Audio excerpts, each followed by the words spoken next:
I think we as humans value overcomplicating things. To put it nicely, I really think that humans have this innate desire to want to overcomplicate things as much as we can. We as humans, we have a amazing ability to classify things and put things into boxes and organize them. And the same thing we do with the animal kingdom. The same thing we do with genetic graphs of people. We produce hierarchical graphs of phylogenetic trees. I mean, we are very good at classifying things. But what we're not so good at is making things simple. We seem to produce very complicated and intricate systems that are quite hard to follow. Now, admittedly, nature itself is quite complicated, but there's also an innate simplicity in nature, too, that humans, I think, fail to realize. And a lot of times this is reflected in our code, in our systems that we make.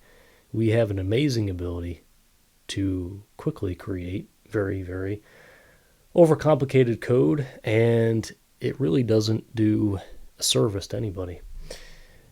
You've heard the term spaghetti code, and that really just refers to strung together code that's been kind of pieced together, and it creates this web of logic that's really impossible to untangle. It may work, and it may work well, but trying to go back and make any edits or refactors is next to impossible. And that seems to be a problem that's so embedded in humans that we just can't break free of it. I mean, how many books have there been written about writing code that makes sense? And we just can't get it. We just fail every time. There's been so many different paradigms of programming, whether it's solid, acid, clean code. I mean, there's just so many patterns and design styles and different programming. Just everything under the sun has been. We've tried so many things, and we still keep coming back to the same problems. So what's the deal? Why are we not? It feels like, why are we not getting past this? Why are we not improving? Why do we have to keep inventing these new overcomplicated design patterns to try to fix a problem that doesn't really feel like it's there? Does creating a ton of layers of abstraction really solve anything if we only use it once?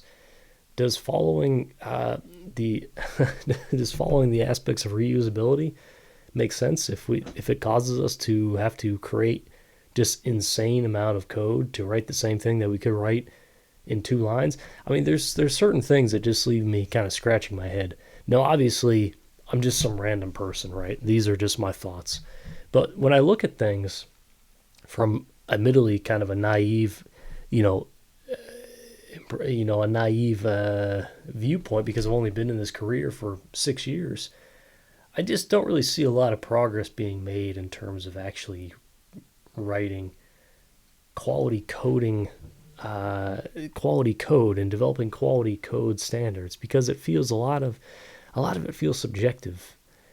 Code. There's a temptation out there, I think, to treat code like we would treat grammar. You know what I mean? Like when you write a sentence, when you write an essay, there are certain grammatical things that you should follow, because there's always exceptions, right? There's exceptions to every rule in grammar, but there's certain things that you just kind of have to do, right? You have to use a period.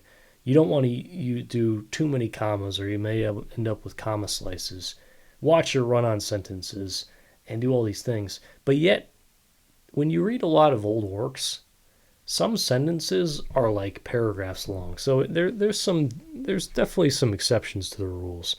But there's a temptation out there to treat this like we would treat software development, meaning that there's only one set of ways to do something. And I just don't think that that's true.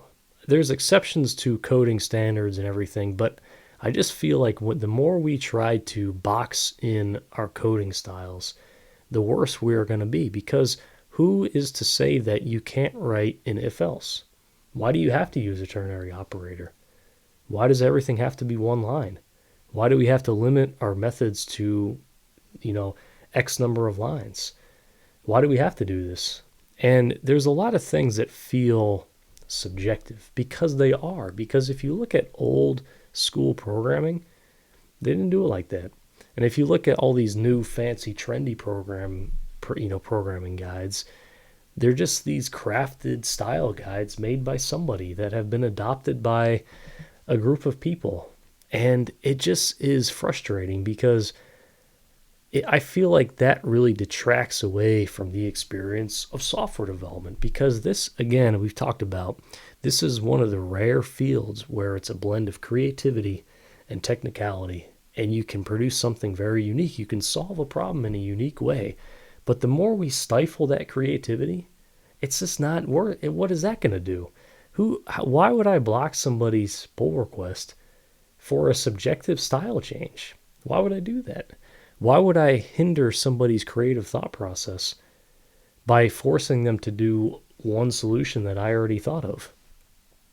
And this is a real danger, I think, in this job, because this career is driven by creativity and innovation. But the one thing that stifles creativity and innovation is dogmatic practices that don't make sense. And the dogma of software development is trying to get people to all write code the exact same way.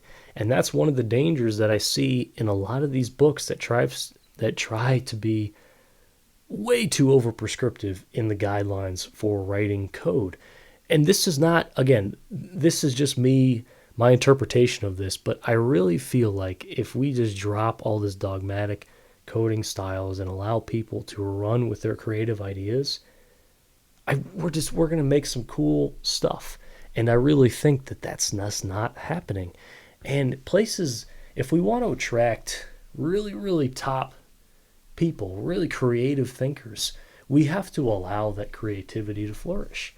And if we don't allow the creativity to flourish, then what are we really wanting? Are we wanting someone who thinks creatively, or are we wanting somebody who is a rule follower, who is able to follow the dogmatic practices already predefined? Because if that's what we want, that's what we're going to get with AI. Because AI is not going to deviate outside the bounds, supposedly. And this is going to be, I feel like, the defining moment for this career is a choice. Are we going to allow creative solutions to happen? Are we going to be accepting of those? Or are we going to try to prescribe this coding style that everyone has to adhere to? Because the person implementing that style guide, ask a question. Where did they learn it from? What source did they read to get that? And where did that source get it from? Because a lot of it boils down to only a few things. If you read old school programming books, you don't see those styles in place. Now, granted, a lot of them, these design patterns are new. A lot of these style guides are very new. But where do they come from? What's the inspiration for them? And yes, I get that there's right and wrong ways for some things. But I'm talking about the larger problem. I'm talking about the larger scale of the problems itself. We don't want to stifle creativity, because once you try to prescribe a way of thinking about a particular problem, then you kind of get your blinders on and you don't think about any other alternatives. And we see what happens when you can't think about alternatives. It doesn't lead to good results. You may get something working, but what if there's a better way to do that? And asking the question, is there a better way, always needs to be on the table. It always needs to be available, and somebody always needs to be able to ask it. And this brings up an important thing, and it's really why I think titles are truly meaningless in this career. It doesn't matter if you're a Dev 1, Dev 2, Senior Dev. All that says is that you have more years doing the same thing. I think that everybody should have the freedom and liberty to ask, can we do this better? And we have to get rid of the elitist attitudes. We have to get rid of the arrogance. We have to get rid of just the pridefulness that comes along with these titles. Because what does it matter? These titles have been manufactured by man-made institutions, right? It doesn't. How do you determine the difference between senior dev and developer 2? That's a thin line, in my opinion. The dev 2 might be a better programmer than the senior developer, just because of different ways of thinking.